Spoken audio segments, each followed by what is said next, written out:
Y también veremos otro tema que dice cuánto representa económicamente el uso de nuestros equipos eléctricos. Y bueno, pues sin más que agregar, vamos iniciando nuestro tema. En este primer tema vamos a ver lo que es el kilowattorímetro, la unidad de medida para cobro de la energía eléctrica que se consume, cómo se lee el equipo de medición, las tarifas aplicables aquí en México y las primeras conclusiones de este tema. Inmediatamente después abordamos el siguiente tema. Bien, pues el kilowattorímetro es un equipo que utiliza la compañía suministradora para medir la potencia que consumimos nosotros en el hogar, en lo que son las casas, también obviamente en lo que son los comercios y ni que se diga en las industrias. Este equipo mide lo siguiente, en su nombre te da prácticamente la pauta de lo que hace. La palabra kilo representa unidades de 1000.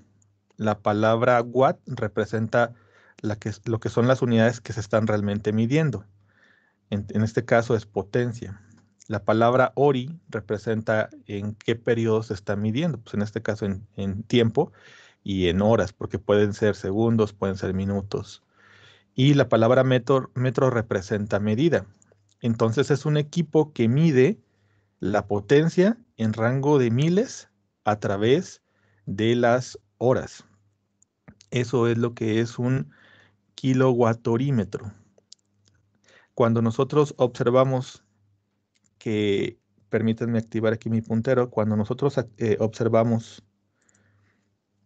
la palabra hori aquí y lo que es la palabra watt, tenemos dos componentes, potencia y tiempo.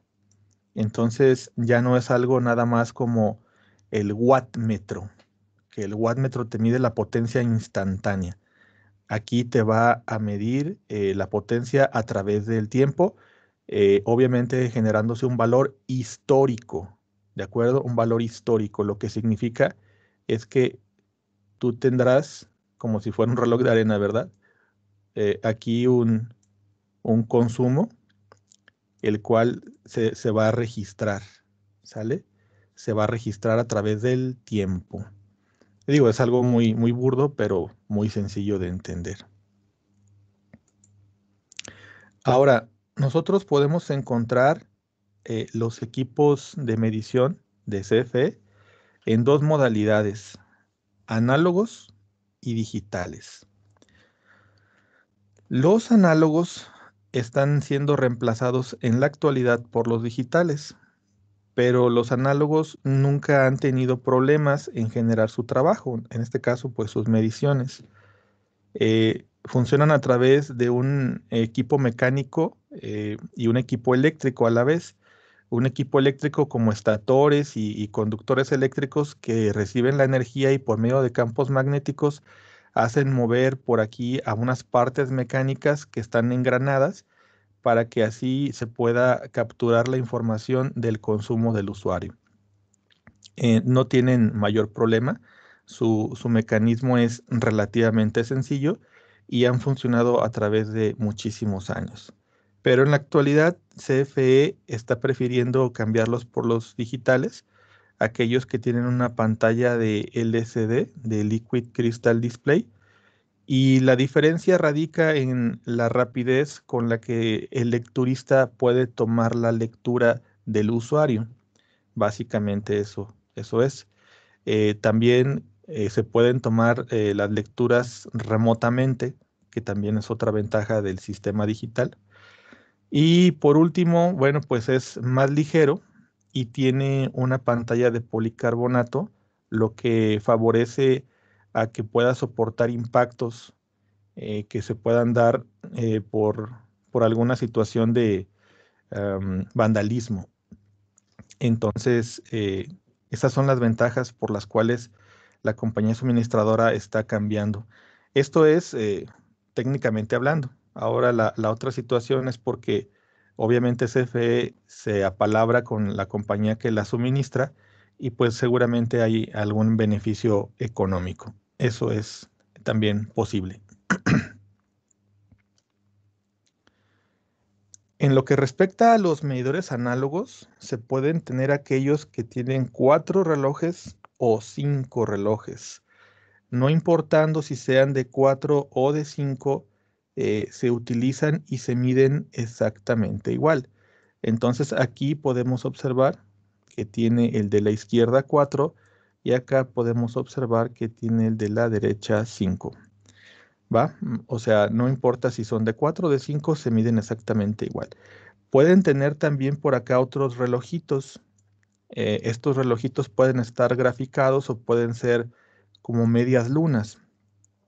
Ese tipo de información solamente le sirve a la parte de calibración del sector de CFE que se dedica a revisar los equipos, pero no a nosotros como usuarios. A nosotros solamente nos sirven aquellas manecillas y aquellos relojitos que, bueno, tienen números, nada más. Pero no se mortifiquen, se leen exactamente igual y las reglas son las mismas, ya sean de 4 o ya sean de 5. Los medidores deberán traer informaciones y sus características en lo que es su pantalla, y unas son muy sencillas de ubicar, otras tal vez no tanto, pero bueno, vamos a tratar de entenderlo. Primero que nada, encontramos lo que son, permítanme activar mi puntero, lo que son las placas de las características, ¿ok? Esa placa de características te dice si es monofásico, si es bifásico o si es trifásico. En muchas ocasiones puede venir la información completa y en otras ocasiones puede venir la información incompleta. Y no es que esté incompleta como tal, sino que simple y sencillamente no te la da de una manera tan completa.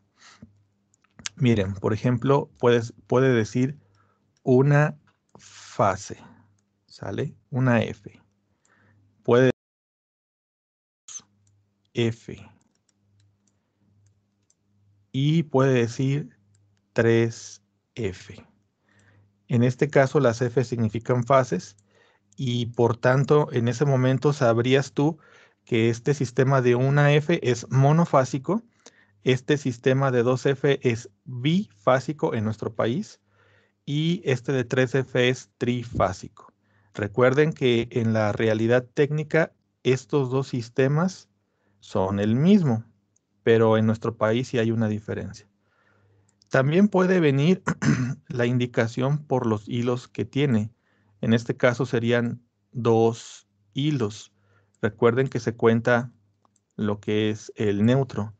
Entonces, en las líneas que tenemos de CFE, recuérdese que tenemos la posibilidad de tener el neutro, la fase 1,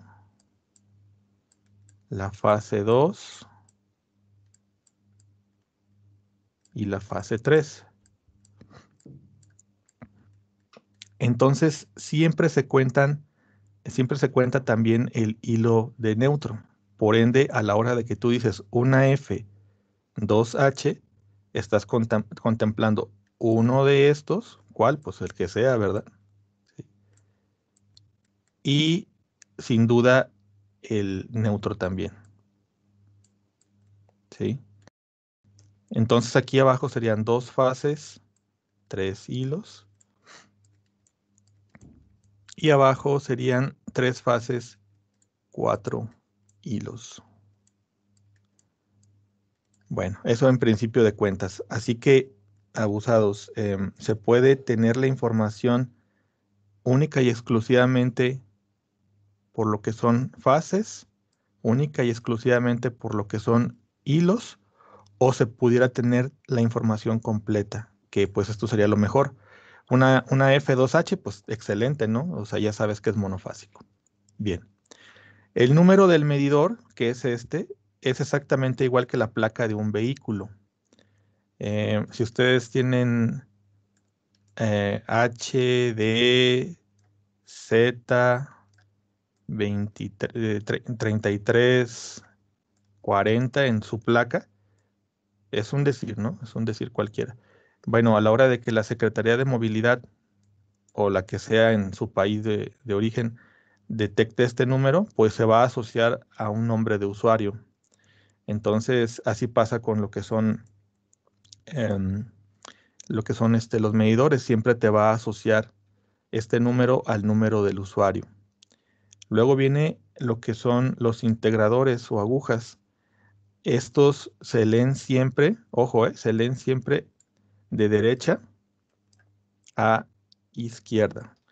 Y entonces, en lo que son en los primeros relojes, encontramos las unidades, luego las decenas, luego las centenas, las unidades y las decenas de millar. Así lo encontramos. Pero tienen que tener en cuenta algo importante. Lo que está midiendo aquí son kilos, ¿ok? Kilos. Así que si la cifra realmente te dice 5, son 5 kilos. Y como te mide potencia, son kilowatts. Recuerden, 5 kilowatts. Si estuviéramos traduciendo esto a unidades básicas, serían 5000 watts que tú consumiste. ¿Ok? A eso se referiría. Y como obviamente te está diciendo que son kilowatts hora, aquí serían 5 kilowatts hora. eh, También aquí entonces serían 5000 watts consumidos por el factor de tiempo. ¿Sale? No le entienden muy bien a esto, no se apuren, ahorita más adelante lo voy a explicar bien. Este tipo de situaciones solamente se presentan o necesariamente se presentan a explicar en los análogos.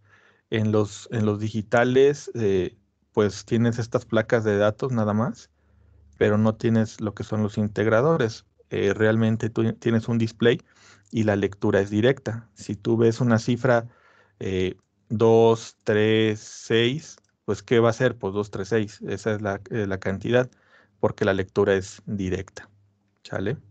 Esa es la situación acá con los digitales.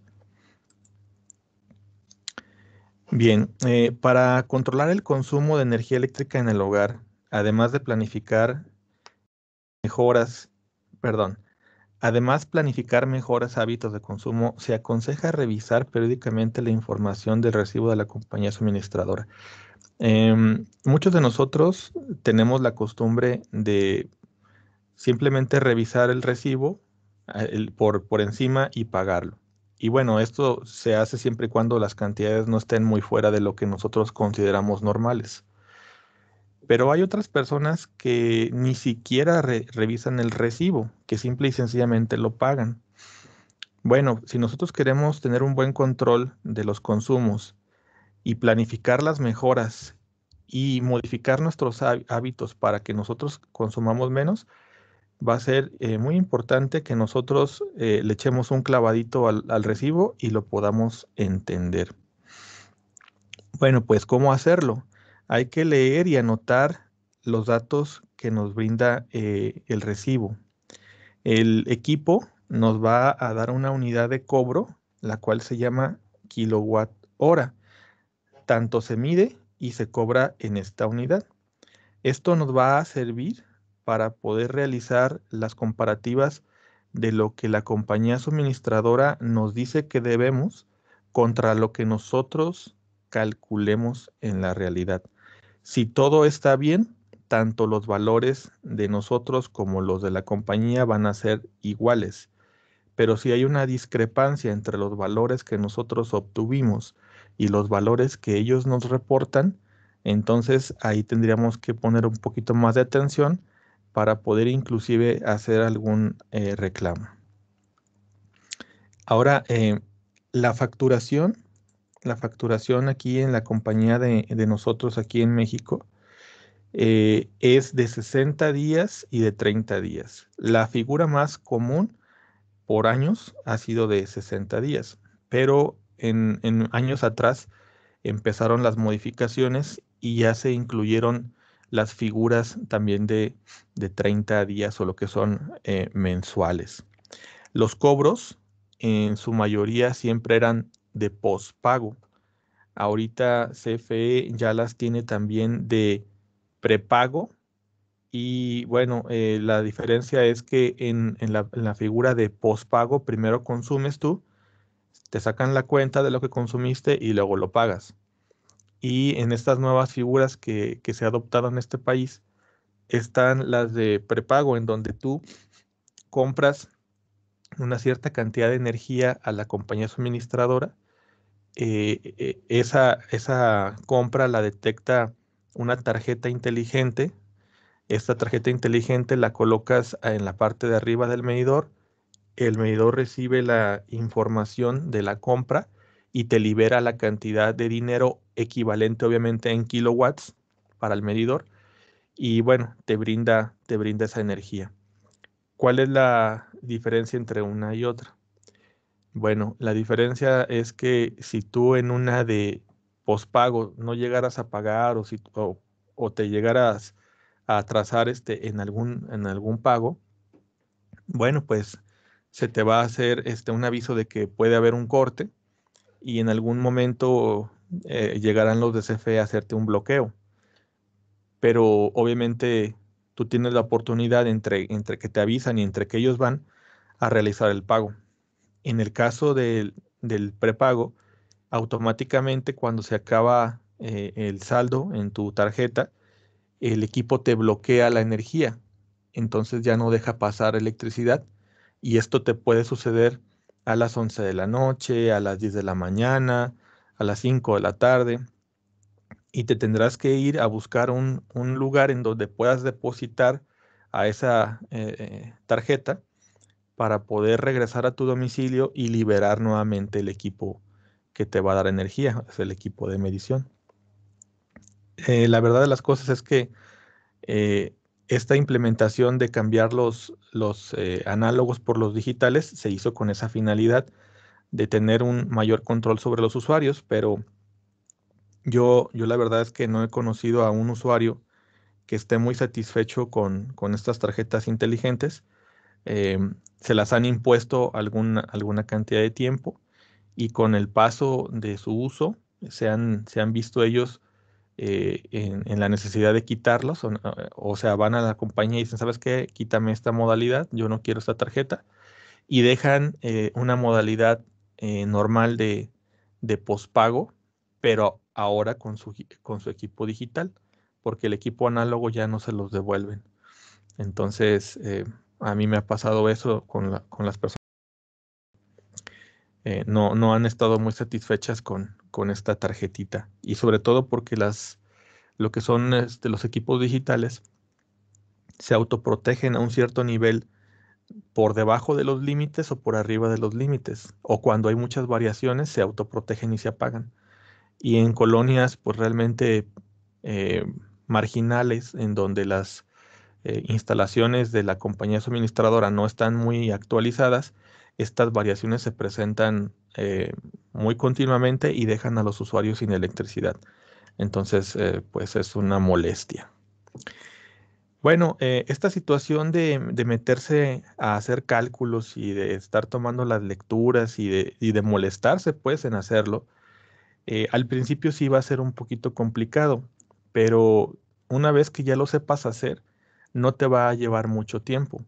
De hecho, si tú estás en las modalidades de 2 meses de cobro, o sea, las bimestrales, pues básicamente tú vas a hacer estas operaciones y estas situaciones de revisión 6 veces al año.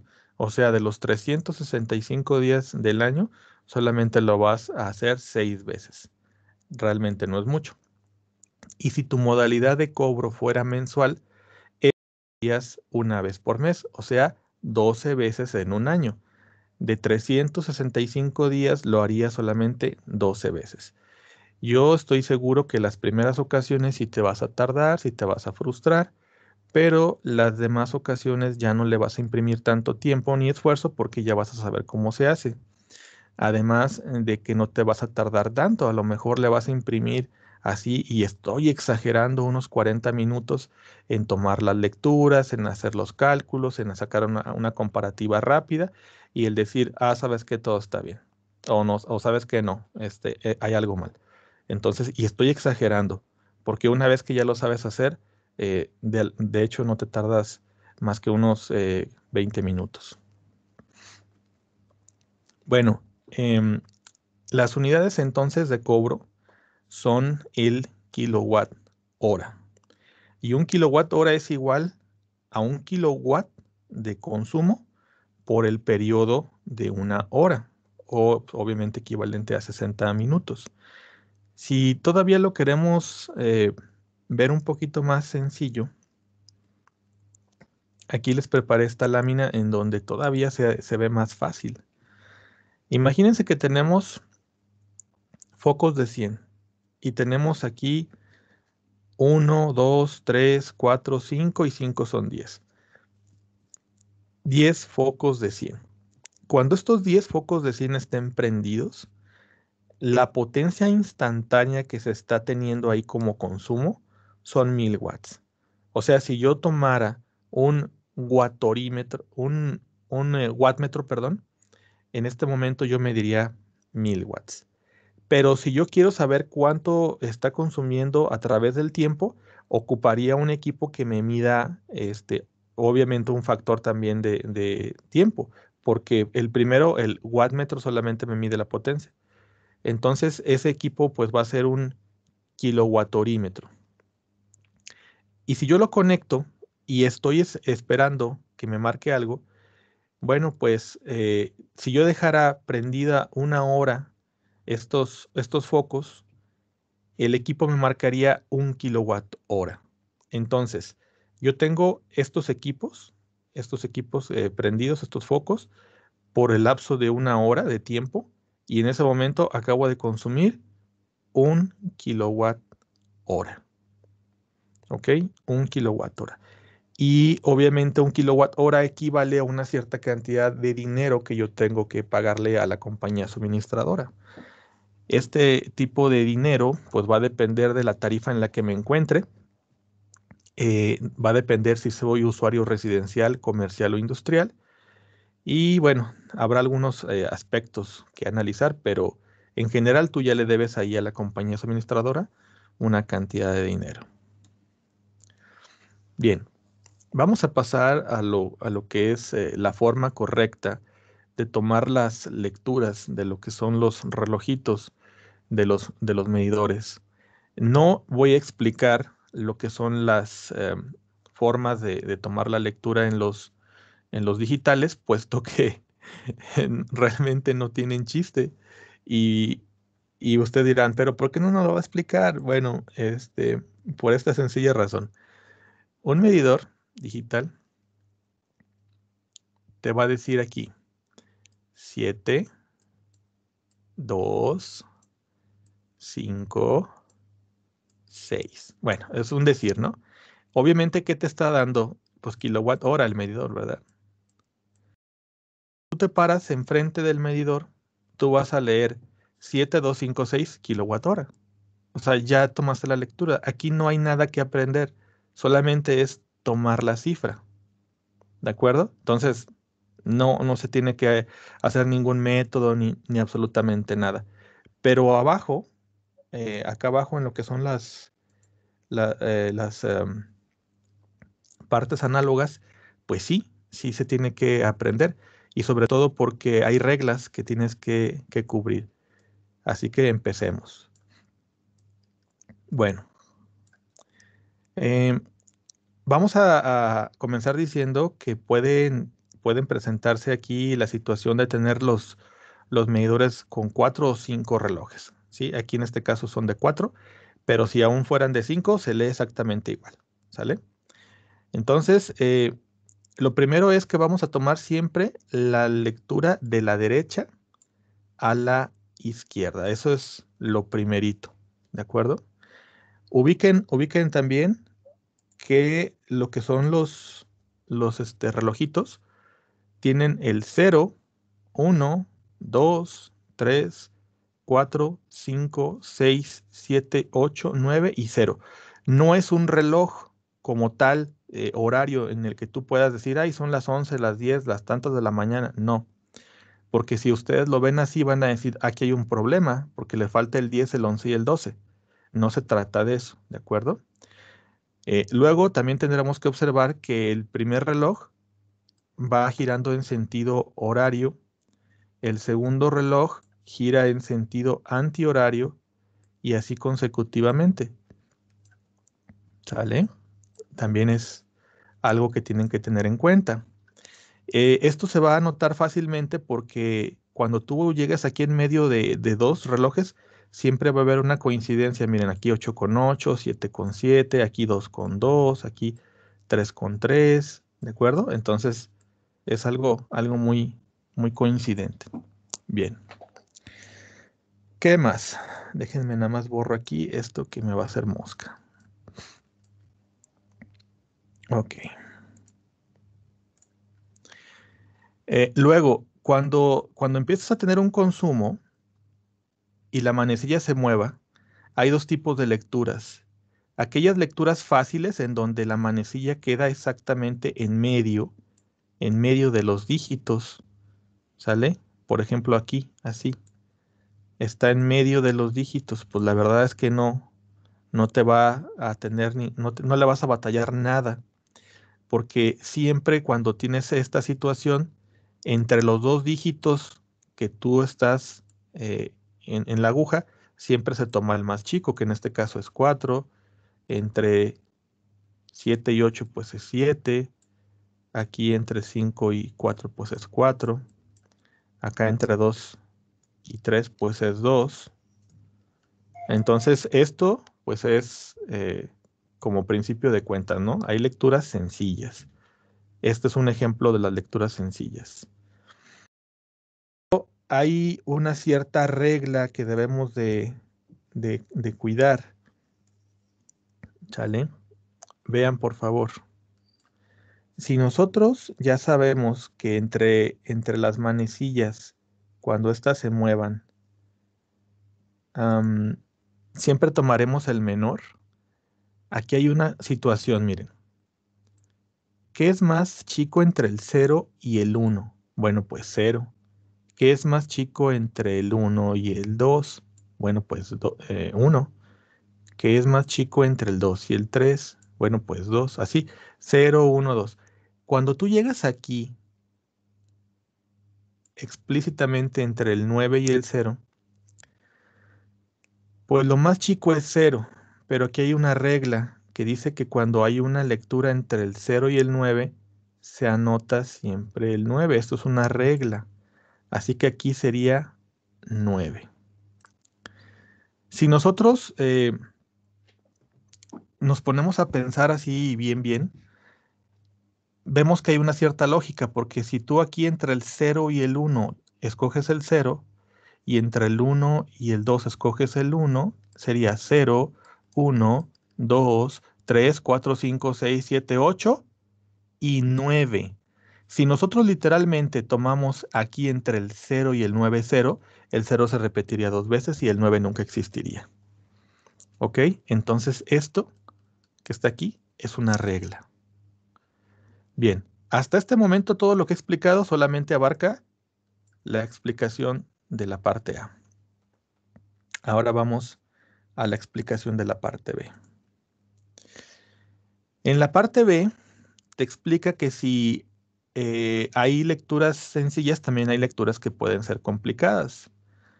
Y una lectura complicada va a ser cuando tú estás exactamente sobre la manecilla. ¿Ok? Así, o así, o así, ¿ok? O así. Sobre sobre el puro número. Perdón si los confundí. Sobre el puro número. ¿Ok? Aquí Obviamente hay formas de tomar la lectura correctamente. Vean, por favor, voy a poner un ejemplo. Vamos a suponer que tenemos esta situación. Tú estás indicando con tu mano, bueno, se está indicando con la manecilla que es 5. El sentido de giro es importante que ustedes lo tomen en cuenta porque es una clave. Está girando en sentido antihorario, lo que significa es que va así. ¿De acuerdo? Por tanto, esta lectura tiene que ser o 4 o 5. No puede ser ninguna otra. Tiene que ser o 4 o 5. Pero siempre, siempre, siempre, siempre, cuando tengas esta situación, tú tienes que fijarte en lo que es el reloj de la derecha, porque es el que te va a dar la pauta de saber si es 5 o si es 4. Ahora se los comento. Si nosotros estamos en este reloj, que es el que nos va a dar la pauta, y este reloj gira en sentido horario, lo que significa es que para que tú realmente sepas si aquí es 4 o 5, necesitas saber si este ya dio la vuelta completa o no la ha dado. A ver, ¿qué significa esto? Que este reloj da una vuelta completa para que este se mueva al 1 y da otra vuelta completa para que se mueva al 2. Y este que está da una vuelta completa para que este se mueva al 1 y otra vuelta completa para que se mueva al 2. ¿Sí me doy a entender? O sea, esto es un engranaje. Es como si Es como si tú estuvieras trabajando y te pagaran semanalmente. Necesitas llegar el sábado para que te paguen. No te van a pagar el miércoles, no te van a pagar el martes. Entonces, siempre que estemos en esta situación, siempre, siempre, siempre, el reloj de la derecha que nos va a dar la pauta va a estar entre este valor y este valor, aquí, entre esta sección. Ahí va a estar. Cuando todavía no ha dado la vuelta completa, no ha dado su giro completo, siempre entonces tendremos que considerar el número antes del señalado, en este caso 4. Pero si ya está de este lado, ya pasó su giro completo, entonces va a ser 5. Y ustedes se preguntarán, ay, profe, ¿no habrá manera que nos los expliques más fácil? Bueno, yo creo que sí, hay manera. Aquí tenemos un ejemplo. Si ustedes siguen este ejemplo y lo entienden, estamos del otro lado. Se va a poder hacer prácticamente cualquier tipo de lectura. Si no, pues no. No sugeriría avanzar. Bueno, entonces la regla, ¿no? Que sería la primera, siempre se toman de derecha a izquierda. Una cosa es cómo se toman y otra cosa es cómo se leen, ¿de acuerdo? A la hora de tener ya la cifra, se lee como una cifra regular, normal. Bien, entonces, ¿qué es más chico entre 6 y 7? Bueno, pues el más chico es 6. Ahí ustedes se preguntarán, profe, pero pues aquí está el 6, está sobre el puro 6, hay que checar el de la derecha. Es que no hay otro en la derecha. Acuérdense que este es el primero que tenemos, entonces pues no hay. Aquí no hay tanto problema. Bien, ahora, entre 0 y 9, recuerden el sentido de giro, está girando en sentido antihorario. Entonces, la regla aquí es que si está entre el 0 y el 9, se anota siempre el 9. ¿Sale? 9. Bien, luego aquí está sobre el puro 1, ¿de acuerdo? Vean, está sobre el puro 1. Pero tiene que ser 0 o tiene que ser 1 por el sentido de giro. Vean para dónde va. Procede del 0 y va al 1. Entonces tiene que ser 0 o tiene que ser 1. Para poder saber si es 0 o 1 necesitamos checar la manecilla de la derecha. Y ya dijimos que la manecilla de la derecha nos da la pauta a saber si es 0 o 1, si ya pasó o no ha pasado de dar su vuelta completa. El sentido de giro va hacia la izquierda y podemos observar que no ha dado su giro completo, no lo ha dado. Por tanto, aquí no puede ser 1, tiene que ser 0. Luego está sobre el 2 este relojito y pues obviamente nos pasa lo mismo, ¿verdad? Tenemos aquí el 2 y procede del 1. Entonces tiene que ser 1 o tiene que ser 2. Pero para eso checamos el de la derecha y el de la derecha, miren, el sentido que lleva. el sentido horario, ya pasó del 0, ya dio su vuelta completa. Entonces, aquí es el 2. Y por último, ¿qué es más chico entre el 0 y el 1? Pues aquí no hay regla, pues aquí es directo, 0. Entonces, una vez que ya tomaste estas lecturas, se lee como una cifra normal, 0,2096 kilowatt hora. ¿Ok? Kilowatt hora. Ya lo resolviste. Espero que haya sido un poquito más comprensible. Déjenme lo recapitulo por si no lo entendimos. ¿Qué es más chico entre el 6 y el 7? 6. Entre el 0 y el 9, ¿qué es más chico? 9 por regla. Estoy sobre el puro 1, pero el de la derecha no ha dado su vuelta completa, entonces es 0. Estoy en el puro 2, el de la derecha ya dio su vuelta completa, entonces es 2. Y entre el 0 y el 1, pues el 0 es el que yo voy a escoger. Muy bien. Ahora, una vez que ya sabes tomar la lectura, hay que saber cómo usar los números, porque bueno, una cosa es tomar la lectura y otra cosa es saber procesar la información. Aquí tenemos un ejemplo, disculpen, no tuve mucha oportunidad de mejorar los discos para que se viera un poquito más bonito. Em, pero básicamente la lectura es esta, ¿sí? Sería 0, 4, 4, 3, 0. Y en la parte de abajo sería 4, 7, 2, 5. Ok, los relojes de los medidores son exactamente igual que el odómetro de un vehículo. El odómetro de un vehículo, una vez que le recorriste, no sé, 5,000, 6,000, 10,000 kilómetros, no se va a regresar a cero, sino que es un valor acumulativo e histórico. Acumulativo porque se sigue acumulando conforme vayas aumentando el consumo de kilómetros. Y histórico porque, bueno, pues tú vas a llegar al vehículo y vas a decir, oye, ¿cuántos kilómetros trae? No, pues que trae 100,000 kilómetros. Bueno, aquí pasa lo mismo con el medidor. Te va a dar un valor que es histórico y que también es acumulativo. Al igual que un odómetro, si tú le llegaras a dar la vuelta completa al reloj, pues se va a volver a colocar en ceros y va a volver a comenzar. Igual pasa con estos. Si le llegaras a dar la vuelta completa, pues también se va a poner en ceros. Pero imagínense que nosotros en un vehículo queremos saber el consumo de kilómetros en una semana. Bueno, pues entonces tomaríamos los kilómetros finales contra los kilómetros iniciales, sacamos la resta y te da los kilómetros de ese periodo. Aquí pasa exactamente lo mismo. ¿Cuál es tu lectura actual? ¿Cuál es tu lectura anterior? Aquí está. Lectura actual, lectura anterior, y te va a dar el consumo de ese periodo. Que en este caso recuerden que el periodo puede ser mensual o puede ser bimestral. Entonces, lectura actual menos lectura anterior te da el consumo del periodo que estás seleccionando, ya sea de mes o ya sea de bimestre. Esta cifra que tenemos aquí, 295, es una cifra que quiero que se graben en su mente porque más adelante la voy a usar como un simple ejemplo, no porque signifique absolutamente nada, pero como un simple ejemplo la voy a utilizar más adelante. Bien. Bueno, pues aquí en México tenemos tarifas residenciales, las cuales aplican en todo el territorio nacional y dependiendo de las temperaturas se nos asignará alguna de ellas.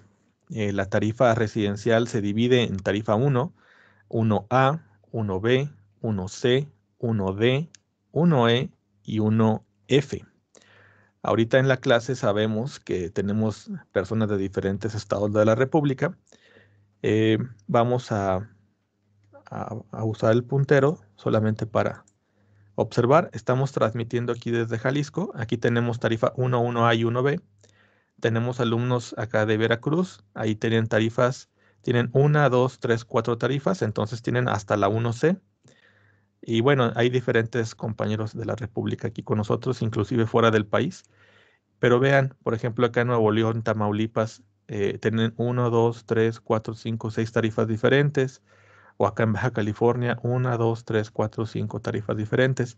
Y las tarifas son diferentes por lo que te van a costar y por la cantidad de kilowatts que te pueda brindar la compañía suministradora sin pasar a las tarifas de alto consumo. Entonces, ¿de qué depende? ¿De qué depende de que nosotros tengamos estas tarifas en la República Mexicana? Bueno, pues depende de la temperatura media mínima de cada región, de cada lugar. Por ejemplo, en la tarifa 1 tenemos una temperatura media mínima menor de 25 grados centígrados. Y nada más para que ustedes se den cuenta, aquí, bueno, yo no sé en qué tantas partes de la República esté la tarifa esta, pero aquí en Guadalajara tenemos nosotros esta tarifa.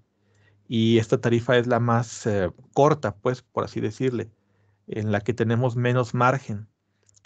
Las tarifas que tienen acá más avance de letras tienen más margen para que tú puedas consumir.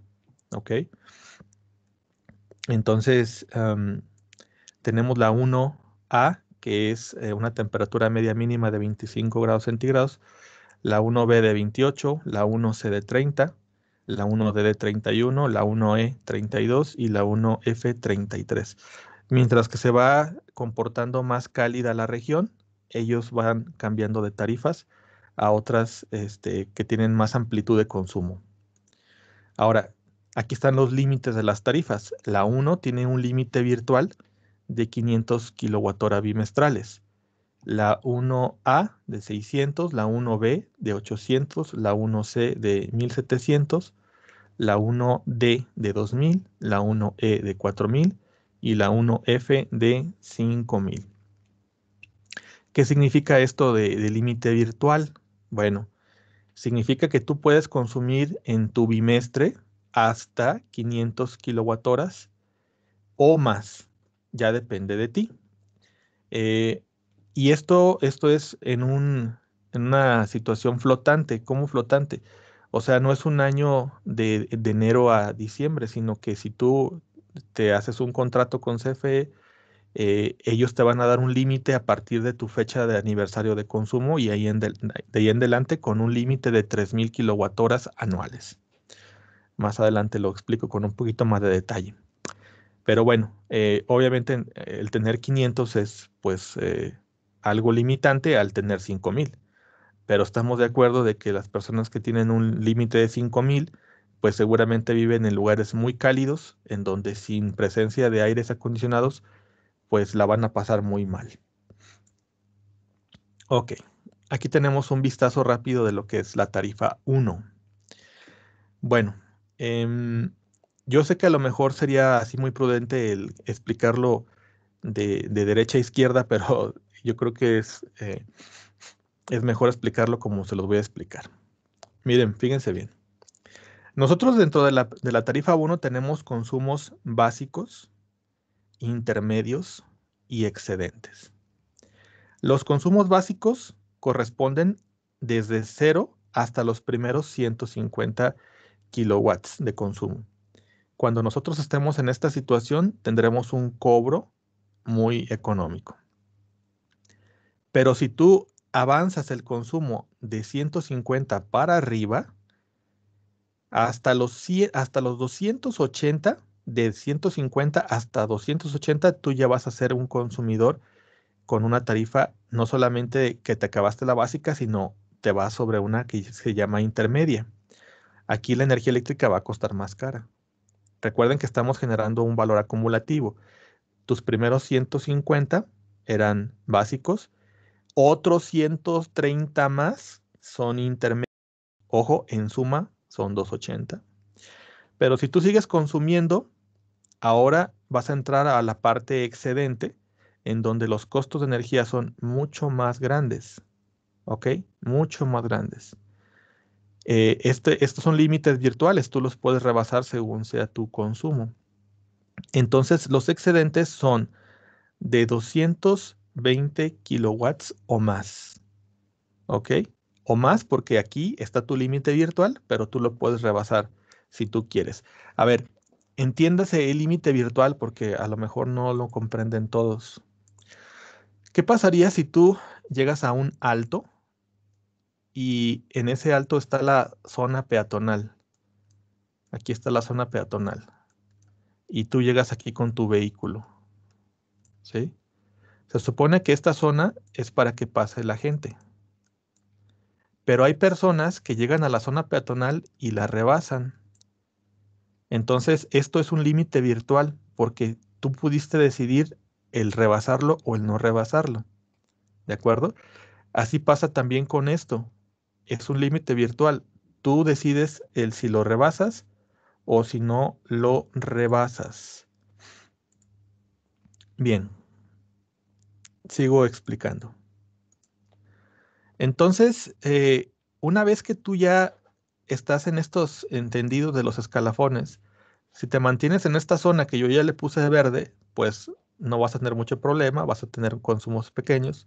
Pero si tú ya le entras a estos consumos que ya están amarillitos, bueno, pues tú tendrás ya consumos más costosos. Y si tú de plano le entras a estos consumos que ya se van de naranja a rojitos, tú tendrás mayor consumo. Ahora, a nosotros nos clasifica CFE como consumidores categoría 1 cuando consumimos desde 0 hasta 280 kilowatts. Hasta aquí somos consumidores categoría 1. Pero de 281 kilowatts en adelante ya somos consumidores categoría 2. Entonces el porcentaje de consumo, de cobros en los consumos aumenta. ¿Ok? Y esto es equivalente a la tarifa 1. Entonces la tarifa 1 tiene consumidores categoría 1 y categoría 2. Los consumidores de categoría 1 tienen consumos básicos e intermedios. Los consumidores de categoría 2 son aquellos que ya entraron a excedentes o más. Los consumos básicos son de 150 kilowatts, los consumos intermedios son 130 más y los consumos excedentes son 220 o más. ¿Ok? O más. Em, podemos, eh, eh, podemos salir de la tarifa 1 e irnos a una tarifa de alto consumo si nosotros rebasamos este valor. No instantáneamente, tenemos que cumplir una cierta condición de requisitos para que nos quiten estas tarifas subsidiadas. Pero obviamente que si nosotros estamos rebasando por fuera de este límite, nos van a quitar estas tarifas subsidiadas y vamos a caer en tarifas de alto consumo. Bien, aquí podemos ver un ejemplo de lo que es la tarifa 1. Vean, para un consumo de 280 kilowatts bimestral, obviamente estaríamos ya rebasando una tarifa básica y una tarifa, perdón, no básica, un consumo básico y un consumo intermedio, ¿ok? Consumo básico y consumo intermedio. Ese consumo nos daría un cobro de más o menos 221 pesos aproximadamente, sin IVA. Y aquí todavía eres un consumidor categoría 1, ¿ok? No hay nada del otro mundo. Pero en el momento que tú rebases un solo kilowatt, ¿ok? Voy a regresarme a la figura de atrás. Un solo kilowatt, ya eres un consumidor categoría 2, ¿de acuerdo? Bueno, por un solo kilowatt, la diferencia es de 86 pesos más. Se incrementaron los cobros un 39% más respecto a los consumos anteriores y ya eres un categoría 2.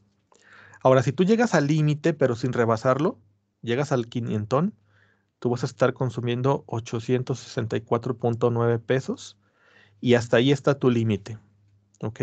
Tu límite.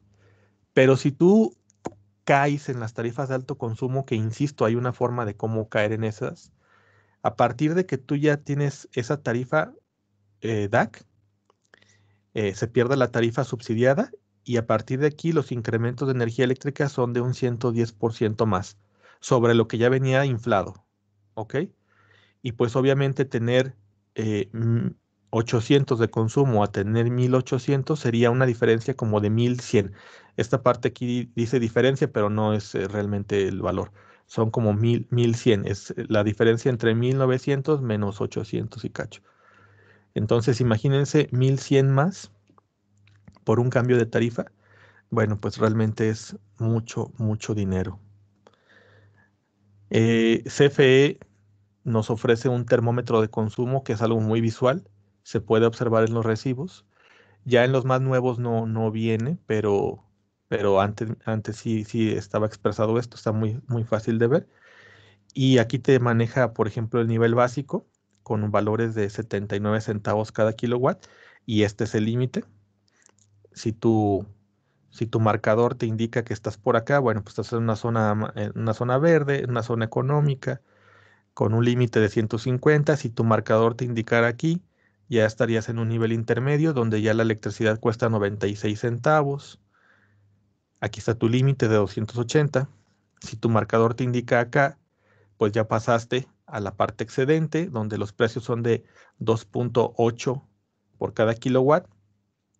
Y si tú ya llegas a este límite virtual, pues lo puedes rebasar si quieres y pues tendrás consumos mucho más costosos de electricidad.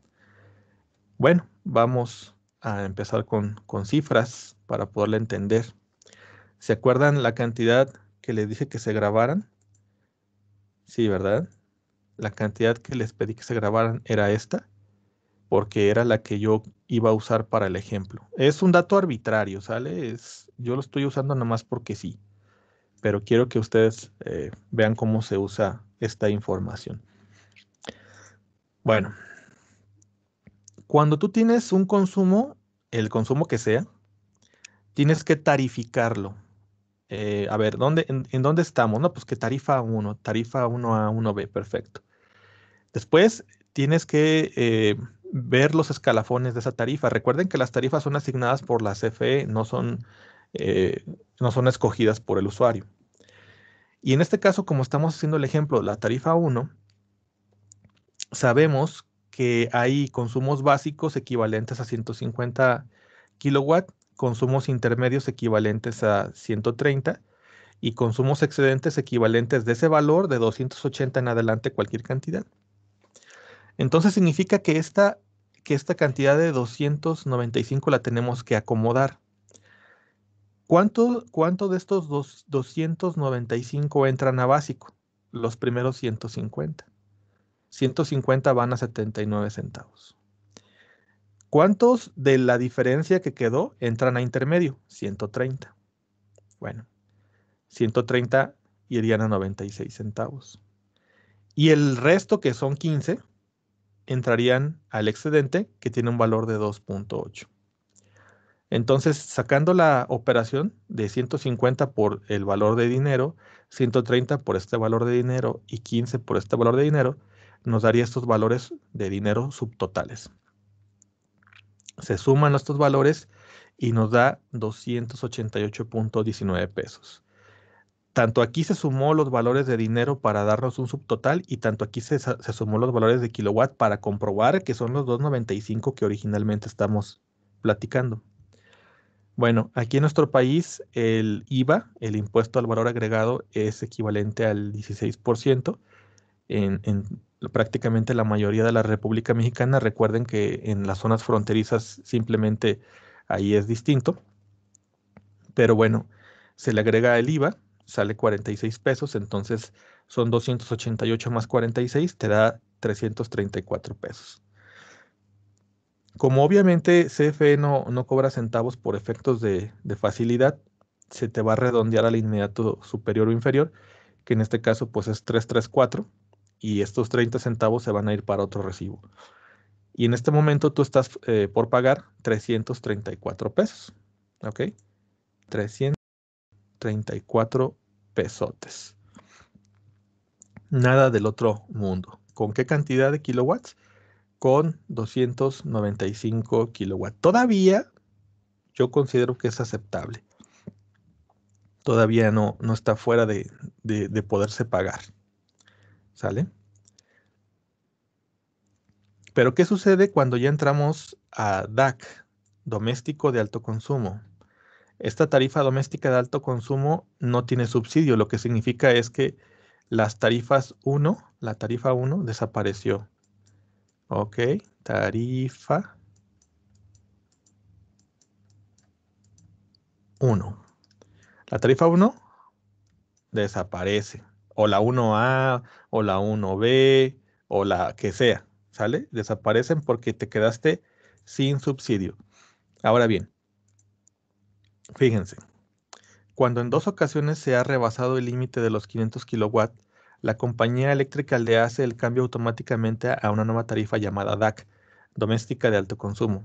En esta nueva tarifa, cada kilowatt consumido cuesta lo mismo más un cargo fijo. Un cargo fijo es como una renta, una cuota que tú vas a tener que cubrir independientemente de que consumas o no consumas. ¿Va? Ahora, esto es una forma no reportada por CFE, ¿de acuerdo? Esta es una forma no reportada por CFE, pero que aquí yo he visto que pasa y los mismos de CFE me han dicho que sucede. Ahora, ¿cuál es la forma realmente legal que CFE reporta? CFE reporta que tú tienes 3,000 kilowatt horas flotantes o móviles al año, ¿ok? 3,000 kilowatt horas anuales. Anuales. Bueno, entonces ese es tu límite anual. Tu límite anual. Si nosotros dividimos esos 3,000 kilowatt-horas anuales entre tu tarificación, que en este caso puede ser bimestral o puede ser mensual, sería dividido entre 6 o dividido entre 12. Vamos a suponer que es la de 6 porque es la más común. Entonces 3,000 entre 6 da igual a 500. Aquí están tus 500 kilowatt-horas bimestrales, que es tu límite de tu tarifa 1. Obviamente esto estoy hablando en tarifa 1, ¿de acuerdo? Si tú llegaras a rebasar estos límites de los 500, en el global del año vas perdiendo estos 3,000, ¿de acuerdo? ¿Qué sucedería si tú tienes 1, 2, 3, 4, 5 y 6? Ojo, 6. Son bimestres. En el primero tú tienes un consumo de 400 kilowatts. En el siguiente de 210. En el siguiente de 305. En el siguiente de 550. En el siguiente de 600. Y en el siguiente de 299. Fíjense bien aquí lo que pasa, ¿eh? Las únicas cifras complicadas son estas y estas. Cuando en 2 ocasiones se rebasa, se supone que aquí CFE ya te estaría manejando el DAC. No son datos oficiales que CFE marque en su página oficial, pero sí son datos que son de calle y así CFE te lo reporta. Pero bueno, supongamos que no fuera así. 400, 200, 300, si tú sumas estas cifras, no van a rebasar los 3,000 que tienes acá. Y por tanto, tú seguirías conservando tu tarifa 1. Muy bien. Pero ahora vamos a suponer otra cosa. Vamos a cambiar estos valores. Vamos a ponerles otros.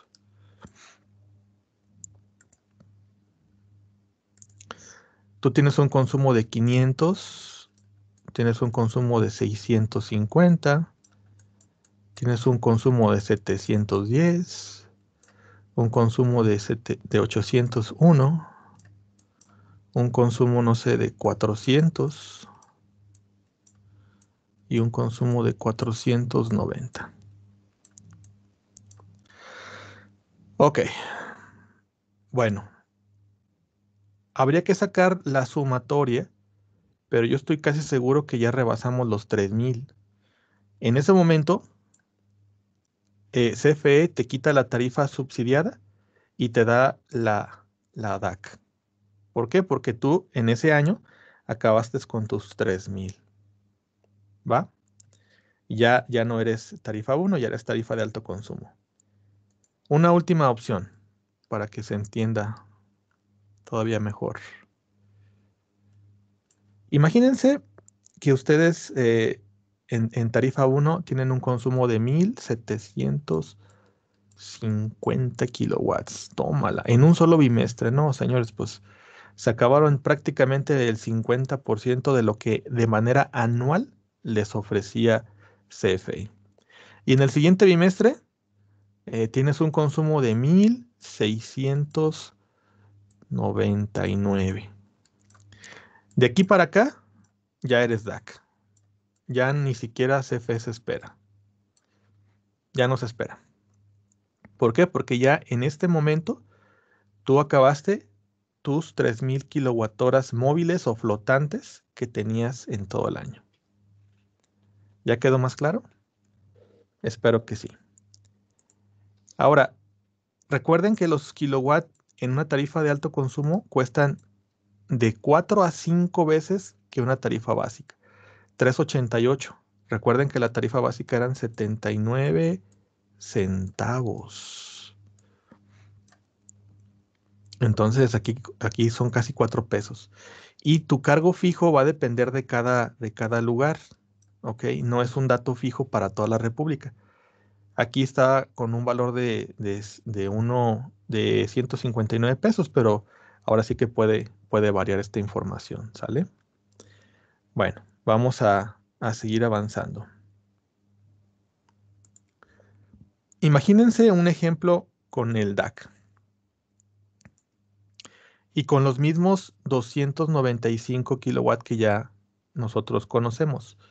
Es obvio que si una persona está en DAC es porque sus consumos son más de 500, pero una vez que tú, siendo DAC, tengas un consumo menor de 500, por ejemplo, 300 o 400, no significa que automáticamente dejas de ser DAC y te regresas a la tarifa 1. No, porque tú ya eres DAC. Entonces quise usar la misma cifra de los 295 porque nosotros ya sabemos cuánto saldría en tarifa 1. Ahora veamos cuánto es esa misma cantidad en tarifa DAC. Bueno, aquí comenzamos. 295 por 3.8 nos da 1146.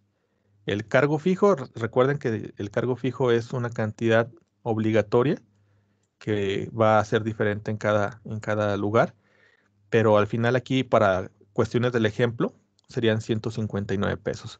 Entonces nos da un subtotal de 1300. El IVA son 208 y el gran total son 1514. Híjole, 1514. ¿Se imaginan?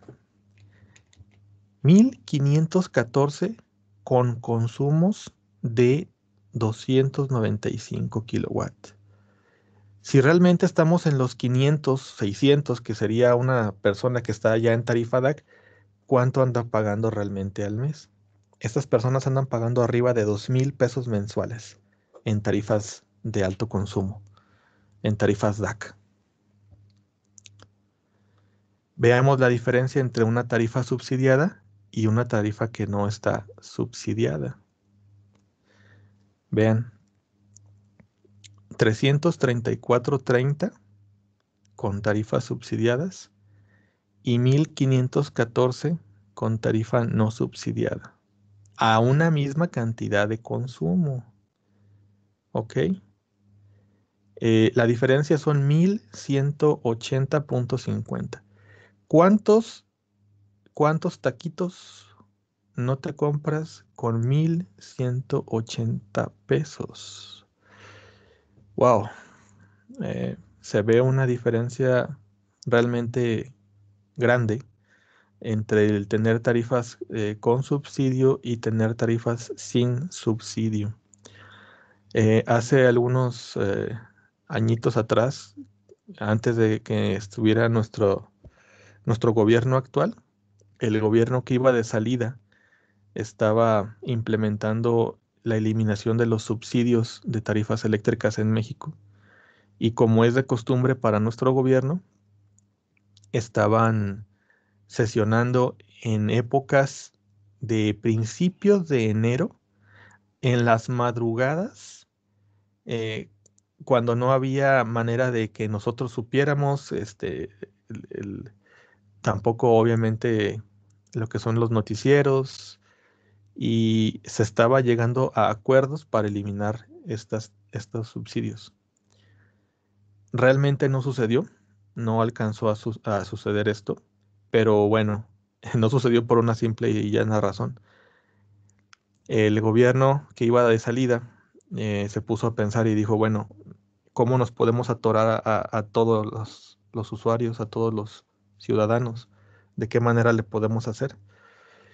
Si, si se incrementara el consumo de energía eléctrica, cualquier usuario pudiera contratar a los pseudoelectricistas para poder hacer diablitos o truquitos y pagar menos. Y aunque tal vez se hicieran más rígidas las leyes al respecto, pues tanto una persona cualquiera o nosotros mismos pudiéramos llegar a hacer ese tipo de arreglos. Pero inteligentemente para ellos dijeron, a ver, espérate, pero ¿de qué otra manera nos podemos echar al pueblo, ¿no? O sea, quitarle más dinero. Y ahí es donde la reforma energética y la reforma del petróleo y la gasolina y todo esto entró en marcha. Imagínense nada más el que de estar pagando, no sé, no sé en qué región se encuentren todos ustedes, pero estar pagando 11 pesos o 12 pesos de gasolina, te la ponen a 20, a 23 que llegó aquí en Guadalajara. Bueno, pues ahora sí que el atorón es general, porque ¿quién se puede robar la gasolina? ¿Quién se puede robar el petróleo? Solamente ciertos sectores muy particulares de la sociedad, ¿no? Y en ciertos lugares muy específicos de la República. Pero la electricidad pues, se la puede robar quien sea.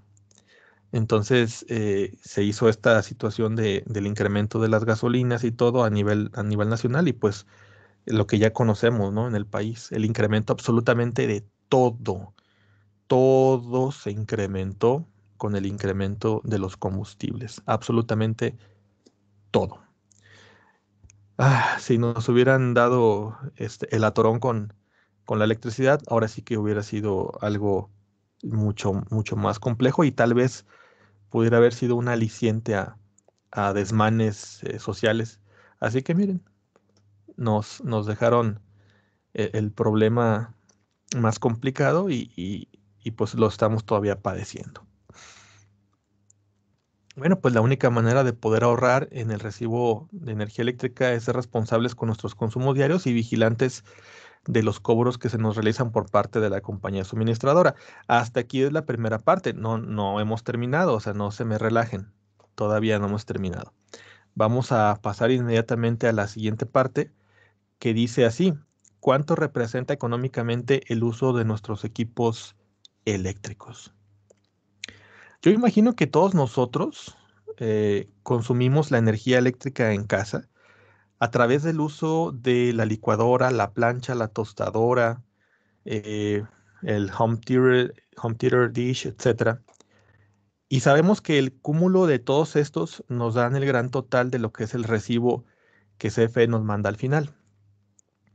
Pero ¿saben realmente cuánto representa económicamente cada uno de los equipos de manera individual? Pues yo me imagino que no.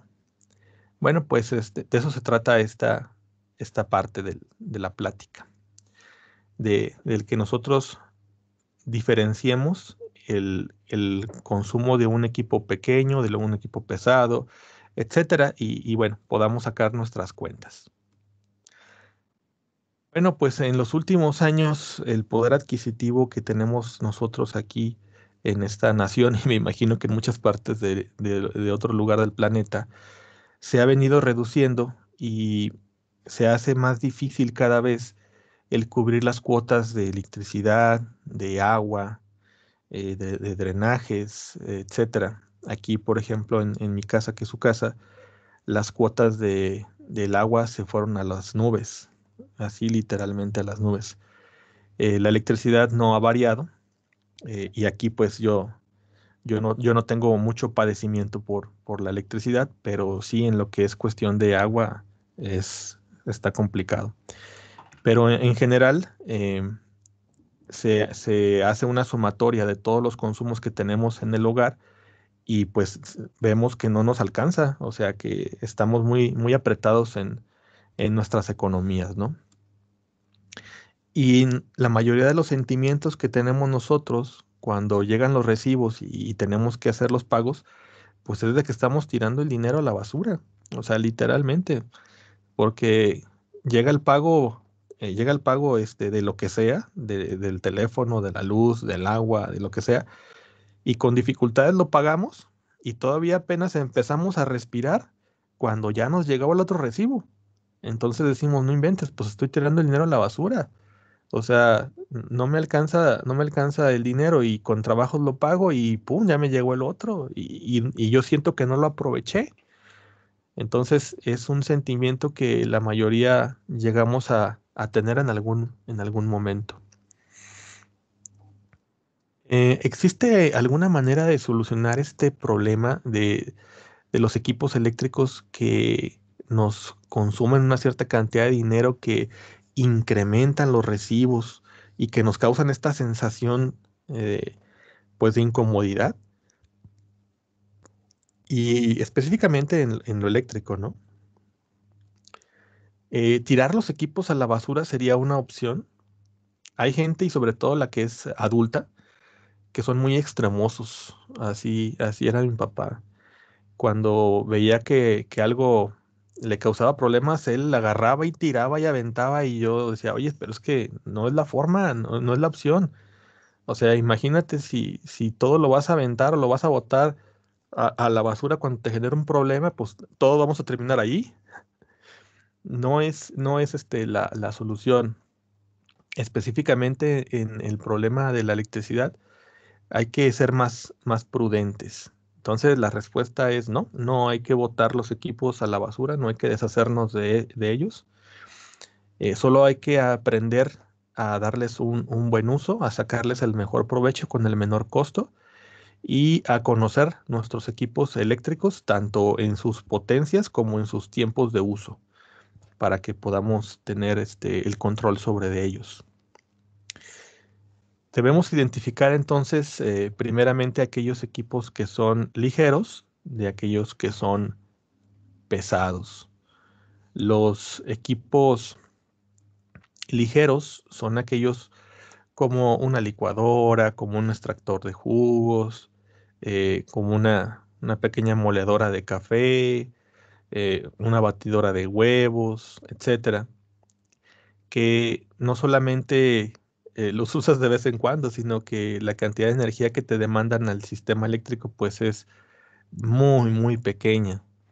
Entonces, los equipos eléctricos ligeros son aquellos que incluso cuando tú los conectas y están funcionando, no te representan ninguna variación significativa pues en la iluminación ni en los equipos previamente conectados como las televisiones o los radios, o sea, no generan una interferencia.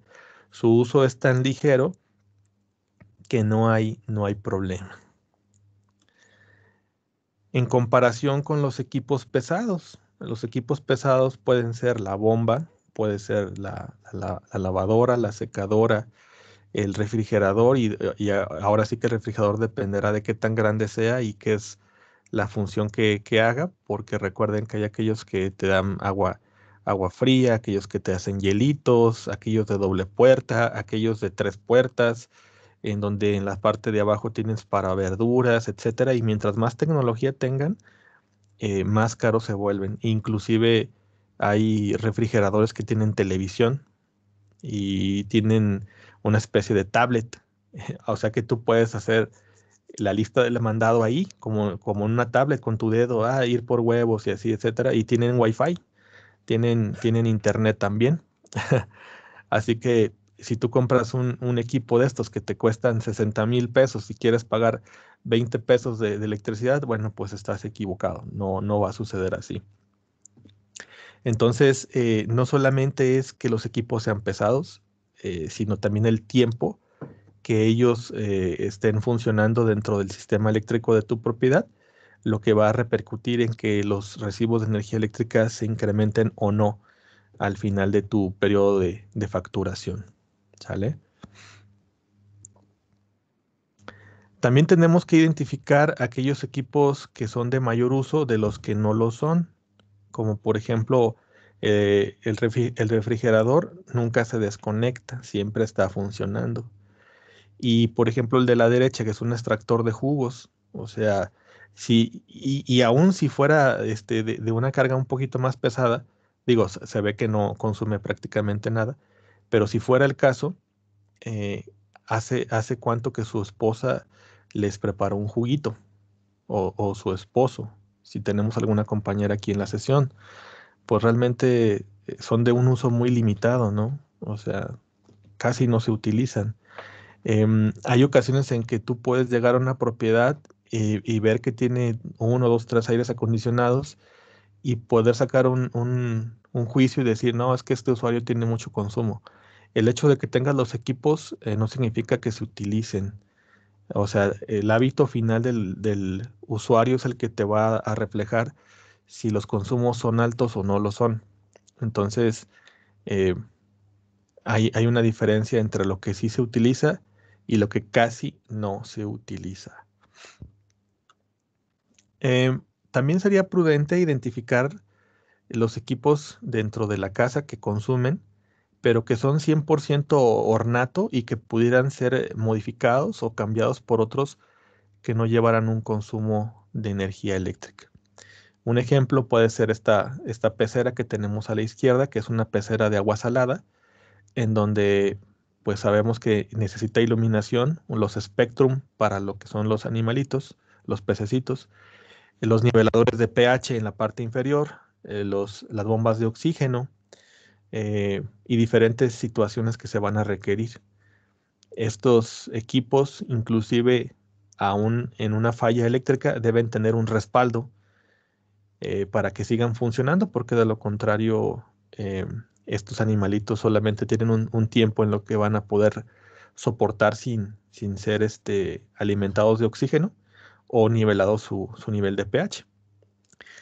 Yo he tenido peceras de agua dulce y aún no teniendo peces muy finos, sí hay una gran variación.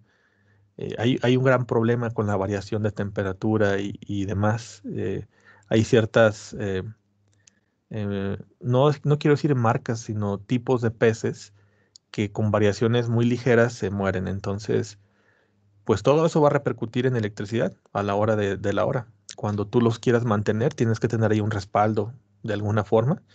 Y bueno, pues aquí a la derecha podemos ver un pececito, un japonesito, incluso un beta que no necesitan oxígeno y si tú no quieres gastar energía eléctrica, bueno, pues esta es una buena opción, el que tú generes un abaratamiento de tus consumidores eléctricos. No se trata de llegar a un extremo en el que tú estés diciendo, bueno, no voy a usar la electricidad, no voy a aprender nada, no voy a usar nada. No se trata de eso. Yo he llegado a casas de familiares en donde esta exageración la tienen y entras a una cueva. O sea, prácticamente entras y no ves nada, está súper oscuro y no quieren prender las luces.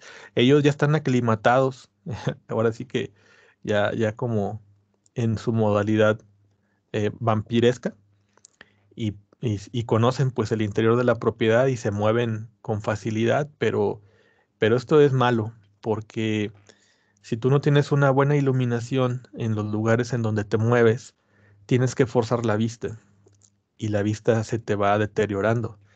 Entonces, pues no se trata de llegar a este extremo. Tampoco se trata de que tengas las cosas y no las uses. O sea, tienes calor y tienes un aire acondicionado y no lo prendes. O tienes frío y tienes un calentón y no lo usas.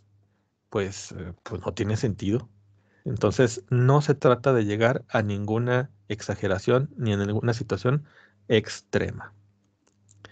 Más bien, hay que llegar a un equilibrio entre lo que consumes, ya sea de tus equipos, entre lo que consumes con la iluminación, entre todo lo que te da un ambiente cómodo en tu casa. Y teniendo este equilibrio, todo va a funcionar perfectamente bien. Las cosas están hechas para usarse y si se proyectaron, con más, con más razón. Es también indispensable el identificar lo que son los vampiros eléctricos o también conocidos como consumos fantasmas. Estos vampiros eléctricos o consumos fantasmas se dan cuando tú tienes equipos que están demandando una cierta cantidad de energía al sistema eléctrico, aun cuando ellos están apagados. Eh, esta situación era muy común, sobre todo en equipos viejos, en equipos bueno, ahora sí que de cinescopio, de bulbos, eh, en lo que son microondas antiguos, refrigeradores más viejos, lavadoras más viejas. Aun cuando ellos estaban apagados, pero enchufados, andaban consumiendo más o menos un tercio de la energía que ellos consumían al estar prendidos. En términos numéricos, es como si un equipo funcionara con 100 watts estando encendido y estando apagado consumiera 33 watts. Entonces, bueno, pues ¿quién de nosotros quiere pagar por un equipo que está sin uso, pero conectado? O sea, pues nadie queremos estar pagando esa cantidad de energía. O déjenme, se los pongo de una manera más fácil de entender. ¿Cuántos de nosotros dejaríamos un foco prendido día y noche de 33 watts? Día y noche, día y noche, día y noche. Pues no sería prudente, ¿verdad? Así que los equipos y sobre todo aquellos de tecnologías más antiguas hacen este tipo de acciones de consumir energía eléctrica aun cuando están apagados. Todo lo que te genere un display, una pantallita, un LED, todo te genera un consumo. Más sin embargo, los de nueva tecnología tienen, entre comillas, este consumo bajo control, lo reportan e incluso en muchas ocasiones te presumen que su consumo es tan bajo que pues que no se considera ni siquiera consumo. ¿Ok?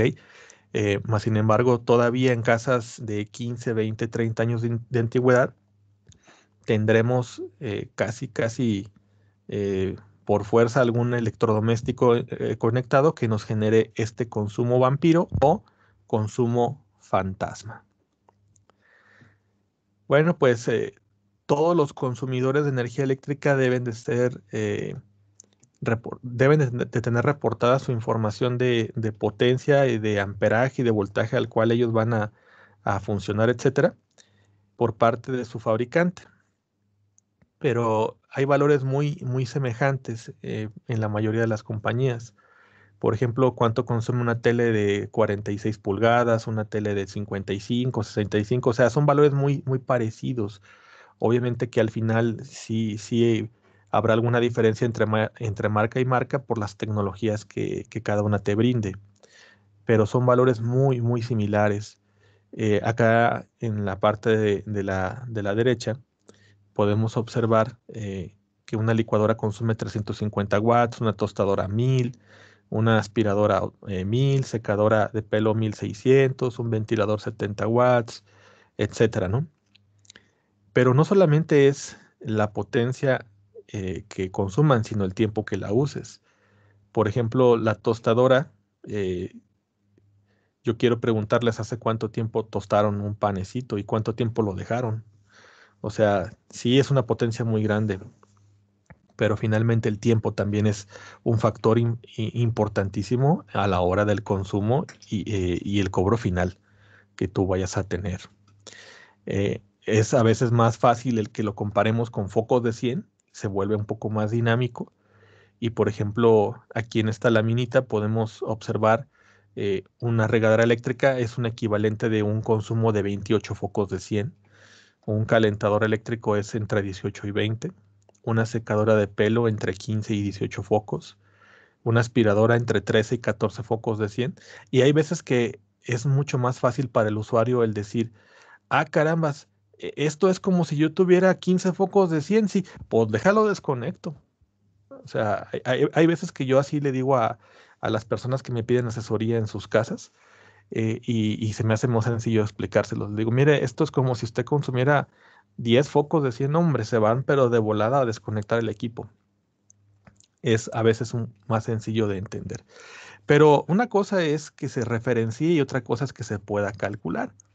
Y bueno, vamos a entrar a esta parte, eh, a la recta final, en donde les voy a enseñar a hacer estos cálculos para que ustedes puedan sacarle provecho. Yo les pediría que aprovechen su celular y le tomen una fotografía a los procedimientos, porque esto es muy, muy importante.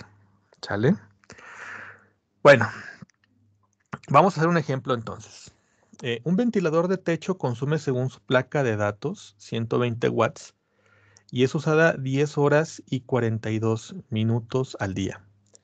Calcule el consumo en kilowatt hora en un periodo de 60 días a un costo de 79 centavos por kilowatt hora. Bueno, aquí dice 79.79 pesos, pero sabemos que si lo ponemos en centavos, pues es lo mismo, ¿no?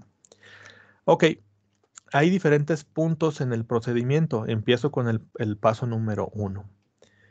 Cambie las unidades de potencia en watts a kilowatts del equipo a calcular. Entonces la fórmula es kilowatts es igual a potencia sobre 1000. Recuerden que 1000 es una constante de la fórmula. Así que acá en la derecha podemos observar que son 120 watts sobre 1000. Esto te va a dar 0.12 kilowatts. Bien, nuestro paso número 1 ya lo completamos. Ahora vamos al paso número 2. Transforme las unidades de tiempo de minutos o segundos a horas. Y empezamos con un valor de equivalencia. Una hora es igual a 60 minutos y una hora y 60 minutos son igual a 3600 segundos.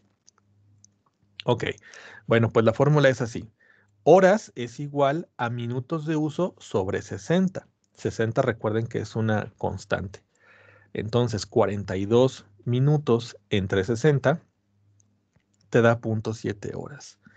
Lo que significa, aquí déjenme solamente lo resalto, es que nuestro ventilador consume 0.12 kilowatts. Ok, aquí está, 0.12 kilowatts. Y déjenme cambio tantito el color. Y nuestro tiempo serían de 0.7 horas los 42 minutos. Con lo que corresponde a 10 horas, pues las horas están en horas, así que esto es un dato directo. ¿Sale? Ahí no va a haber mucho problema. Y serían el tiempo en horas sobre el tiempo que se transformó de minutos a horas. Entonces 10 horas más 0.7 te da 10.7 horas. El equipo está consumiendo 0.12 kilowatt por 10.7 horas. Bien, paso número 3. Se calculan los kilowatt horas en función de la potencia y el tiempo. Incremento de energía es igual a potencia por incremento de tiempo. Esta parte que está aquí. Incremento de energía es igual a potencia por incremento de tiempo. Delta E es igual a P por delta T. Muy bien, entonces la sustitución serían 0.12 kilowatt por 10.7 horas. El total que nos da aquí son, un segundito, son 1.284 kilowatts hora. ¿Sale? Bien. Ahora, entiéndase que este valor que está dándose es en un día, ¿ok? Un día. No es que sean 24 horas, sino que en ese día de 24 horas se utiliza 10.7 horas, así que se considera que en el día se consumió 1.2 kilowatt hora. El paso número 4 dice, Tomando en cuenta los kilowatt horas consumidos por día, se procede a estimar el consumo a 60 días, o sea, kilowatts horas por un bimestre. ¿De acuerdo? Serían kilowatts horas por 60 días. 1.2 por 60 te da 77.04 kilowatts en un bimestre. 77.04 kilowatts en un bimestre, o sea, en un periodo de 2 meses. Vamos a pasar al siguiente punto. Por último, tomamos el total de kilowatts que se estiman consumir por el equipo en un periodo de 60 días y se multiplica por el costo unitario de cada kilowatt hora. En este caso, el costo de cada kilowatt es de 0.79 centavos o 0.79 pesos, ¿verdad? Ok, pues sería kilowatt del periodo por cada costo unitario de cada kilowatt te da el costo total. O sea, los 77 kilowatt hora por los 79 centavos te da 61 pesos.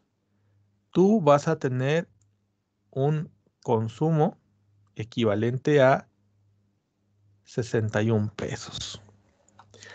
En el periodo de facturación mensual bastaría para este ejercicio dividir el resultado obtenido entre 2, por lo que nos daría un valor mensual de 30 pesos. Ojo, solamente en este ejemplo, porque recuerden que tenemos la tarificación de básico, intermedio y excedente. En este caso, los kilowatts son 77. Ok, 77, entonces sí se puede hacer nada más así como una división para ver cuánto es mensualmente, ¿no? Pero solamente en este caso, ¿va? Entonces, este ventilador nos representa específicamente 62 pesos, así en números cerrados, cada 2 meses, por el tiempo que lo estamos utilizando, ¿ok? Ahora, yo no sé si ustedes crean que es mucho o es poco. Habría que observar cuánto es el consumo total que tenemos en el recibo y decir, bueno, pues sabes que yo estoy pagando 100 pesos de electricidad al bimestre y pues yo no sabía que 60 pesos correspondían al puro ventilador. ¿Sí me doy a entender? O sea, no es que sea malo o bueno, sino que simple y sencillamente es un dato. Es un dato. Bien, vamos a hacer otro ejemplo, otro ejercicio, ya un poquito más complicado. Bueno, un calentador de aceite para habitación se usa 2 veces al día y cuenta con 3 potencias diferentes. La potencia 1 de 750 watts, la potencia 2 de 1000 watts y la potencia 3 de 1450 watts. El primer periodo de uso es de 4 horas con 20 minutos en la potencia 3 y el segundo periodo de uso es de 2 horas con 43 minutos en la potencia 1. De las 24 horas de un solo día, te está diciendo que se usa 2 veces. No te está diciendo qué tiempo de separación hay entre un periodo y otro. No te lo dice, pero sí te dice, el primer periodo son 4 horas y 20 y el segundo son 2 horas y 43. Y el equipo reporta 3 potencias diferentes y te dice, mira, en la primera ocasión se utiliza en esta potencia y en la segunda ocasión en esta otra. Entonces hay más factores que considerar. Calcula el costo del uso del equipo en kilowatts hora y en dinero. Ojo, en kilowatts hora y en dinero. En un periodo de facturación de 60 días, en tarifa 1 y en tarifa DAC. O sea, las dos. Una comparativa de las dos. Y nos da la información de ambas. Te dice que para tarifa 1 son 150 kilowatts a 79 centavos.